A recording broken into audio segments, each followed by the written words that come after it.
गरीब किसान की कहानी। एक समय की बात है, एक छोटे से गांव में रामू नाम का एक गरीब लेकिन मेहनती किसान रहता था। रामू की दुनिया उसकी पत्नी सीमा और उसका छोटा सा खेत था। दोनों पति पत्नी दिन रात मेहनत करते और अपने छोटे से खेत को सींचते थे। सीमा रामू की सच्ची साथी थी। वह न केवल घर संभालती बल्कि रामू के साथ खेत में भी काम करती थी।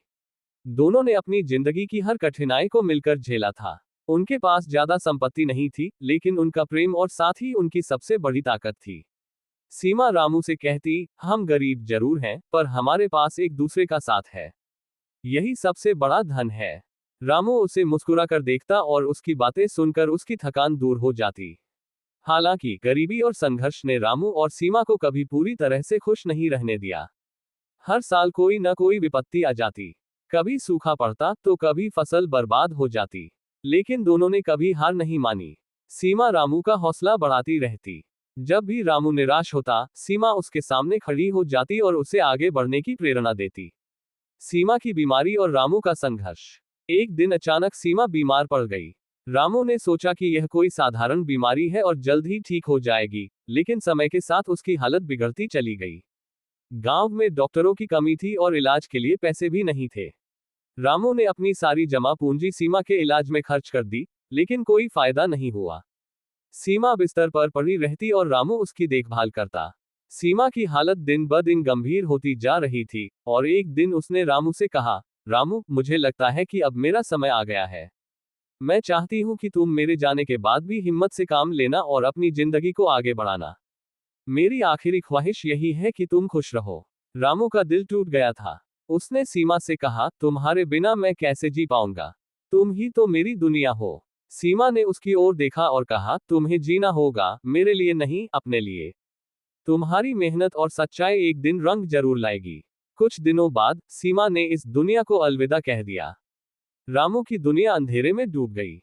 वह टूट गया था। सीमा के बिना जीवन का कोई अर्थ नहीं रह गया था।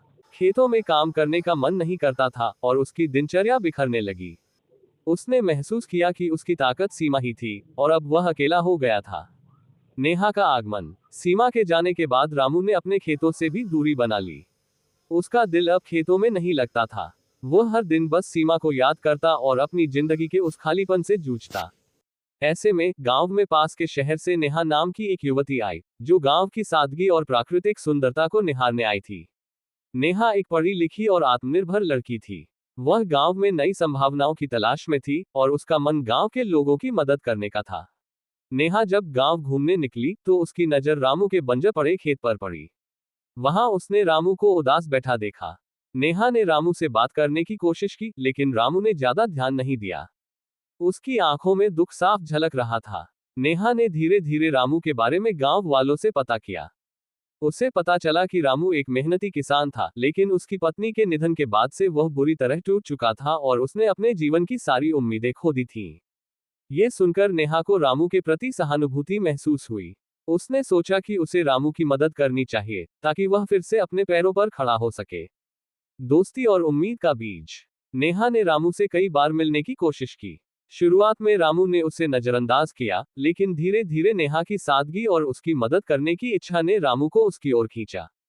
नेहा ने रामू को यह समझाया कि जीवन में कठिनाइयां आती हैं, लेकिन उनका सामना करके ही हम जीवन को सही मायने में जी पाते हैं। नेहा ने रामू से कहा, मैं जानती हूं कि आपने बहुत बड़ा नुकसान झेला है, लेकिन अगर आप अपनी जिंदगी में फिर से मेहनत करेंगे, तो आपकी मेहनत रंग लाएगी। सीमा हमेशा आपकी मेहनत की तारीफ करती थी, और अगर वह होती तो भी वह चाहती कि आप आगे बढ़ें। रामू को नेहा की बातें दिल से लगने लगी। उसने महसूस किया कि वह खुद को खो चुका था, लेकिन उसे फिर से खुद को पाने की जरूरत थी।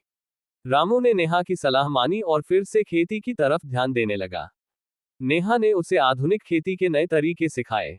उसने रामू को नई तकनीकों के बारे में बताया, जिससे फसल की पैदावार बढ़ सके। धीरे धीरे रामू की मेहनत रंग लाने लगी। उसकी फसलें फिर से हरी भरी हो गईं और उसकी आर्थिक स्थिति भी सुधरने लगी। प्रेम का अंकुर। इस बीच नेहा और रामू के बीच एक गहरी दोस्ती पनप गई। नेहा ने रामू को नई उम्मीदें दी और रामू ने नेहा की सादगी और बुद्धिमानी को दिल से स्वीकार किया। दोनों के बीच एक खास रिश्ता बनने लगा, जो दोस्ती से बढ़कर था। नेहा ने रामू के दिल में फिर से खुशी और जीवन का रस भर दिया था। रामू अब पहले से कहीं ज्यादा खुश रहने लगा था। नेहा का साथ उसे न केवल जीवन में नई उम्मीदें दे रहा था, बल्कि उसे प्रेम की नई दिशा भी दिखा रहा था। वह महसूस करने लगा था कि नेहा उसके जीवन का एक अहम हिस्सा बन चुकी है। हालांकि उसके मन में सीमा की यादें भी थीं, लेकिन उसने सोचा कि शायद नेहा की मदद से वह फिर से अपने जीवन को सही दिशा दे सकता है। प्रेम का इजहार। एक दिन रामू ने हिम्मत करके नेहा से अपने दिल की बात कही। उसने कहा, नेहा, तुमने मेरी जिंदगी को फिर से रोशन कर दिया है। सीमा के बाद मुझे लगा था कि मेरी जिंदगी खत्म हो गई है, लेकिन तुमने मुझे फिर से जीना सिखाया है। क्या तुम मेरी जिंदगी का हिस्सा बनोगी? नेहा ने मुस्कुराते हुए रामू की बात सुनी। उसने रामू की ईमानदारी और उसकी मेहनत को देखा था, और वह भी मन ही मन रामू को चाहने लगी थी। उसने कहा, रामू, मैं तुम्हारे साथ जीवन बिताने के लिए तैयार हूँ। तुम्हारी सच्चाई और मेहनत ने मुझे बहुत प्रभावित किया है। नई शुरुआत। रामू और नेहा ने समाज की परवाह किए बिना एक दूसरे का हाथ थामने का फैसला किया। वे जानते थे कि उनके रिश्ते में प्रेम, सम्मान और समझ थी। दोनों ने मिलकर एक नई जिंदगी की शुरुआत की। रामू ने सीमा को कभी भुलाया नहीं, बल्कि उसने उसके दिए गए सबक और प्यार को अपनी यादों में संजोए रखा। नेहा ने रामू को जीवन में आगे बढ़ने का रास्ता दिखाया, और दोनों ने मिलकर एक सफल किसान और सुखी दंपत्ति के रूप में जीवन बिताया। रामू की मेहनत और नेहा की समझदारी से उनका खेत